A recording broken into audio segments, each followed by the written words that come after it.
morning, Mr. President. Good morning. জাতিসংঘের সদর দপ্তরে প্রবেশ করার সময় মার্কিন প্রেসিডেন্ট ডোনাল্ড ট্রাম্প ও ফার্স্ট লেডি মেলানিয়া ট্রাম্প চলন্ত সিঁড়িতে পা রাখতে সেটি হঠাৎ থেমে যায়। আর স্বভাবতই প্রশ্ন উঠেছে, এটি কি করে সম্ভব? কে করল এই কাজ? এই অপ্রত্যাশিত ঘটনা নিয়ে পরে জাতিসংঘের সাধারণ অধিবেশনে ট্রাম্প নিজে ঠাট্টা করে বলেন, জাতিসংঘ থেকে আমি দুটি জিনিস পেয়েছি, একটি খারাপ চলন্ত সিঁড়ি আর একটি খারাপ টেলিপ্রম্পটার।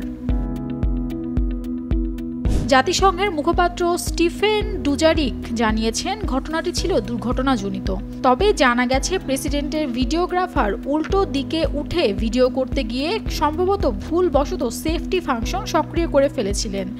এর ফলে সিঁড়ির নিরাপত্তা ব্যবস্থা কাজ করে এবং সেটি সক্রিয়ভাবেই বন্ধ হয়ে যায়।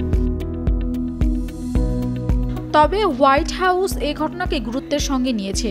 প্রেস সেক্রেটারি ক্যারোলিন লেভিট এক্সে পোস্ট দিয়ে বলেছেন, কেউ যদি ইচ্ছাকৃতভাবে সিঁড়ি থামিয়ে থাকে তবে তার বিরুদ্ধে তদন্ত হওয়া উচিত। ঘটনাটি নিয়ে কিছুটা হিউমার থাকলেও কূটনৈতিক নিরাপত্তা ও রাষ্ট্রপ্রধানের চলাফেরায় এমন বিভ্রাট নিয়ে প্রশ্ন উঠেছে। জাতিসংঘ অবশ্য বলেছে, নিরাপত্তা ফাংশন ঠিকমতো কাজ করায় বড় দুর্ঘটনা এড়ানো গেছে। অন্যদিকে টেলিপ্রম্পটার কাজ না করায় ট্রাম্প কৌশলে বক্তব্য চালিয়ে যান, যদিও জানা গেছে সেটিও হোয়াইট হাউসের নিজস্ব ডিভাইস ছিল। যদিও বক্তৃতার শেষে জাতিসংঘ সাধারণ পরিষদের প্রেসিডেন্ট মন্তব্য করেন, আমাদের টেলিপ্রম্পটার ঠিকই কাজ করে। নাফসা তাসনিম রিদিকা, ডেইলি সান।